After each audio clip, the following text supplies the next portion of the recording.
All right, we are back. Peanut Gallery, I'm going to let you take the floor here. Good. So, in case you haven't noticed, CM Punk is not producing the results, I think, that Tony Khan was looking for when it comes to selling tickets. Yeah. AEW Collision is not going off to a good start. Outside the hometown of Chicago, there's not really a lot of interest in Collision, despite the fact that CM Punk is set to appear on these shows, because this show was legitimately built for him. Yeah. Now, I don't know how Warner Brothers Discovery is doing in terms of what their position is on AEW in general. Obviously, I'm hearing mixed. I'm hearing that there's been a mixed thing. They are not happy with the reception of the show itself. Yeah. And I've also been hearing that there has been some controversy regarding the fan base as well with Warner Brothers, because other shows are getting hurt because of the lack. Right. So anyways, there is just this lack of interest in the product. And again, we've talked about this before, how it all goes down to the booking, but this is almost egregious at this point. Like, how is it that these shows continue to remain on the air even though the ticket sales are the way that they are?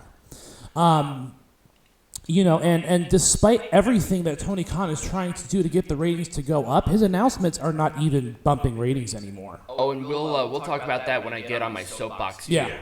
Yeah. But again, there's just this pattern of they're not coming. If you build it, they will come. They were building this, but no one's coming to see the party. And I don't know if it's an economic issue, because, of course, it always plays a role in performance. I have to disagree with you on that one, because WWE is selling out every night. Impact Wrestling is doing just fine. In fact, I found ratings, and their ratings are doing very well right now, relative. Right. So I feel like that's just a lame excuse that some people make. Right. But then there's also the issue of what goes on inside and around and outside the ring, and just, between the fan base and the product. I think that there's just I think that people are just not interested. And we predicted this. We predicted the end of the honeymoon phase for AEW. And this is the result of the end of that honeymoon phase. AEW was not going to thrive forever. It could have. It could have. It absolutely could have. I can tell you, moment one when AEW started to fall was when Cody left. He had more influence on creative than others. Yeah. And the fact that he was not given the power because who's running the company. Right. Daddy ain't going to bankroll forever here. And I think what they're doing with Wembley, they are scrambling. Yeah, because you look at the results of what's going on with Wembley, and we talked about this, we talked about it, a month, maybe 2 months ago, about Wembley Stadium performance. Now, while the initial ticketing looked good, there just isn't a lot of interest outside of Wembley. So what I'm hearing as well is that the tickets have almost, I haven't heard an update from the 60,000 initially. You know why? Because I think that number is a lie. Yeah. I think 100% that 60,000 is not real. It is a total fabrication. And I think the drop within the interest, even in the United Kingdom, since the announcement. Right. And these are numbers that I can source that can tell you that demo and ratings in the United Kingdom for AEW products have dropped substantially, like 35% since the announcement. That is not good. No. And they continue to drop channels around the world. Right. India's dropped them. I think Spain has dropped them. There have been a lot of companies that have dropped AEW, or a lot of channels that have dropped AEW because they're just not getting the numbers. Right. I feel like it's at this point, unless something changes drastically, it's only a matter of time. Right, and I think that the only reason that AEW at this point is probably surviving on the scale that it has is because of their partnerships with Warner Brothers Discovery. I don't think that AEW would be nearly as, I can almost guarantee you that AEW would not be nearly as popular as a brand if it was not for the fact that they are being bankrolled pretty much by the conglomerate that is pretty much supporting them at this point. Because obviously the ticket sales indicate to me that they're probably breaking even, or they're probably in the black severely when it comes to just in ring performance ticketing. And by the way, people, if you're making this excuse that this was hard camera, it would have been fine if they curtained it off. People are sitting over there. These were available tickets. Right. Anyway, go ahead. Yeah, and again, this is probably a bad example because this was the first match of the show, but it goes to show, and we can corroborate this, because people take pictures of what's going on. We see the arenas. You can't hide it. Right. Another great example is Ring of Honor. Ring of Honor looks just terrible because of the fact that they're the last show on the card. They tend to be the last matches on the card for the night. And people leave. People stay for the live show, and then they'll leave before Rampage, and then even more people will leave before Ring of Honor. Right. They're trying to cram everything into one building, and it's just simply not going to work. Right. Ring of Honor is not this. This is not Ring of Honor. Ring of Honor only pulls this out during major pay-per-views. Right. It's a more intimate setting with Ring of Honor. Right. It has to be set up like an Impact show. Yeah. And I don't think there's anything wrong with that. Have 300 people in there, super passionate, super loud, right? And that's the kind of stuff that people want to be in, right? With other passionate wrestling fans, not a half-ass empty arena, right? Because it just doesn't sound good. No. WWE can pull it off because they sell out the building, right? Could AEW have sold out these buildings? Yeah, they could have, but I think the downfall was when Cody left, because then other bookings started to happen. Inmates were running the asylum, and this is the result. Right. And again, I just think that also the nostalgia of AEW as the alternative product has kind of failed. WWE's product has gotten a lot better. Yeah, and that's the other thing. WWE's product, AEW was when WWE was starting, it was hurting. Right. WWE was hurting. They filled the void that WWE was, because WWE was hurting. It's like these booking decisions are weird. Right. And now that the void is being filled by Triple H, there's no need to have this alternative product anymore, because now you're just looking at WWE light. You're looking at WWE with lower quality wrestlers, lower quality booking decisions, and just the amount of mistakes that are being made. And there's a lot of egoism going on in the locker room as well.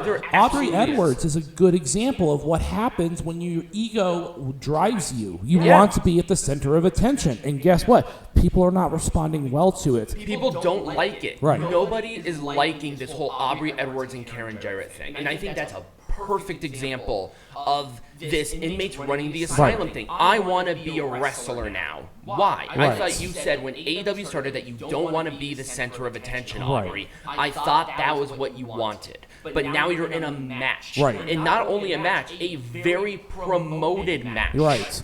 And you're also in the video game, which, of course, looks like shit. Yeah, that's another thing. Right. This video game just delayed, and it's coming out, I think, like next week. Yeah. Like at the end of this month. I have 0.0 interest in buying this game. Because it looks like crap. Yeah. Because there's again, production quality is not there. It's production quality issues. Yeah. They're like, oh, well, it's the graphics. It's not the graphics. In fact, if they actually had a good construction of what this game is supposed to be, then I would get it. Right. And despite the graphics. You know why? Because WWE has done this. Look at Fire Pro Wrestling. Right. That is literally 2D side scroller, and it sells really well Right. in Japan. It's hit or miss here, but in Japan it just rocks. Right. Everything. And I just think that AEW is faltering because of these. They're faltering because of a lot of things, but their production quality just doesn't scream to me buy this product. And I think people are responding to this with their feet. They're responding to this with their remote. Yeah, and I think that's what's going to hurt them. Yeah. If you don't like the product, don't watch it. Here's the thing. if I did not do this show, Peanut Gallery and I probably wouldn't watch AEW, period. Oh, no, I would not. Period. The only reason we do this is because we get paid to do it. Right. That's literally it. So, AEW had this potential. Yeah, they did. They were selling out buildings, but I think the inmates are now running the asylum. The nostalgia's rubbed off. The honeymoon phase is over, Yep. and I think if they don't, like I said, if they don't change something here, I would be shocked if they made it to the end of 2024. Yeah, I would be shocked too. I think Warner Brothers Media is not liking this. No. They don't like what they're seeing. People are getting hurt. Yep. The backstage drama that's just pushed in the forefront. Right. Having things thrown at you and seeing what sticks does not work. You have to be calculated. And that's what they're doing right now. Yeah. This is, I think at the end of the day, if you could say one word on what the hell is going on with AEW, it's ignorance. Yep. In every capacity, from wrestlers to the booker, to executives to production. And I see who the executives are. You know, I mean, you're not looking at the Young Bucks. You're not looking at Kenny Omega. They're probably still EVPs in name only. Yeah, but they're not doing. They can't do anything. But now you have people like people like Tony Khan. You have people like Aubrey Edwards. You have people like Jeff Jarrett, who is an authority figure, legitimately. He's an executive. And look at how he is being booked. It's like, has Will Washington ever done this? This is a different situation here, pal. Yeah. Like, this is not a podcast. Right. This is a show, and your actions are directly responsible for. Like, how many jobs would you say? A couple of hundred? Right. And see, again, Jeff Jarrett being an executive, he's putting himself at the center of attention all the time. Why? Like, why? Where has Jeff Jarrett been successful? TNA was successful because of Dixie. Right. Okay?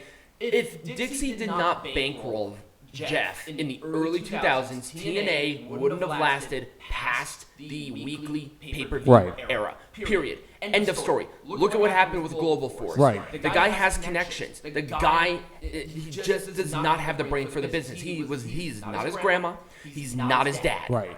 That's it. Period. Right. He may have the connections. He does have the connections. He does have the connections. Three generations. But he is just. But he puts himself at the center of attention. And again, if you put yourself at the center of attention, then and people don't like it, well, people are going to respond in a negative fashion to that. And that's what's happening now. Yeah. I don't want to rag on AEW all the time on my weekly show, but I do because it sucks. Yeah, the product just isn't there. But anyways, going back to what we're talking about with CM Punk, you know, CM Punk, I think, is as much of a guilty party as anything. Mm-hmm. Obviously, he has a lot of backstage issues. A lot of people don't want to work with him. You're creating an environment in which people who want to thrive cannot possibly do so. Exactly. And I think that there is going to be a lot of disgruntled. Look at Kazarian. Yeah. Kazarian just put out a thing regarding this. Yeah. And now he's a traitor to them. You know why? Because it's a cult. Yeah. It's a legitimate cult. And I think Frankie Kazarian is saying what half of the roster is thinking. Right. And I think we're going to hear more and more as time progresses. Yep, as more people leave their contracts behind. Because remember, AEW is not that old. There are a lot of contracts that are still in force. Yeah. Exactly. And it's like, 5 years. It's a 5-year company, and they're having these issues. And I don't know. I can't. Like I said, I think it's all ignorance. Yeah. I think it's ignorance from every party that this is going to work because blank. Yeah. I'm sorry. They're trying to reinvent the wheel Yeah, here, they are. and it's ignorance. Yep. Don't reinvent. Anyways, that's all I've got. Yep, absolutely. So when we come back, I'm going to get on my soapbox and talk about this week's wrestling.